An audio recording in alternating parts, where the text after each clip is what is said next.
Okay, hi, my name's Calvin Cairns. I'm a fiddler, concertina player, all-around happy guy in Victoria, British Columbia. That's my home. We're here at the Irish Times pub. I got a house gig here. I play every Friday from 5:30 to 7:30, and then quite often weekends as well. Yeah, you know, Thursday, Friday, Saturday, 8:30 to midnight. Come on down to the Irish Times, it's a good time. My musical background is, my background is Ukrainian and Scottish. So I've got the Celtic thing going on and I got the Eastern European thing going on. Years ago, I had a band called the Romaniacs, and we did the Eastern European thing. Most recently, I've been, while living in Victoria, checking in on my Celtic side, so doing that. And that led me to my first recording here that we've got called Celtic Side. That's mostly duos and trios, a real low-budget album with primarily my musical cohort, Paul O'Brien, accompanying me. It was Paul actually who encouraged me to make that recording. So that's the Celtic, the straight-up Celtic thing, and then we met a fellow named Boris Sihan, incredible percussionist.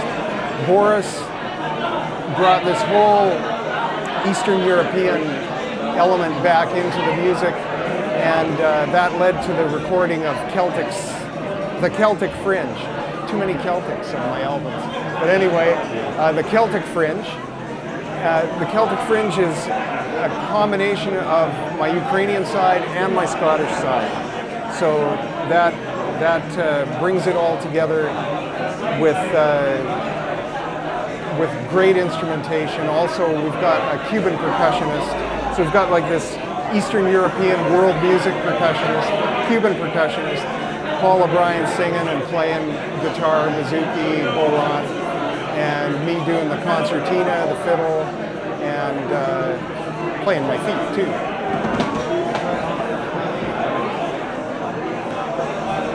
So as well as performing, I do quite a bit of teaching in my life as a musician, and that has shifted from teaching here in town to the teaching up north. I teach in the Northwest Territories, remote communities, mostly in the Mackenzie Valley. So that goes on, well, all year.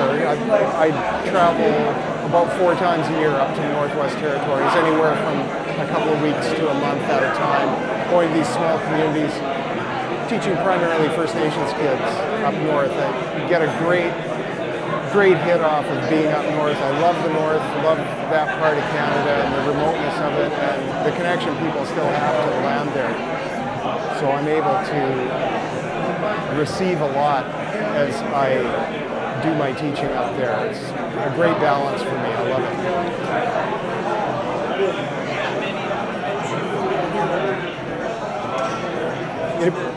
It'd be easier for me if you stand behind that camera, because I always keep wanting to go. I keep wanting to turn to you. Okay. Does that matter if I'm like this or that? Okay, good. Okay. I just felt split, you know. So then maybe we can also move into kind of what's happening now, what's coming up, what's involved. Yeah. Sure. Yeah, all right. So what's coming up this year is more and more of the Irish Times, you know, doing this casual thing here. This is a great venue for me to perform at and get my whole performance thing out there and out of my system and into the world. It's a great venue to just keep performing the tunes I write, the originals, and exploring more and more trad stuff. As well as that, I'm collaborating with a number of other singer-songwriters in town more as an accompanist role with Colleen Eccleston. And yeah, see you later. Colleen Eccleston and Jeremy Walsh as well. So those are the things that are coming up in the new year.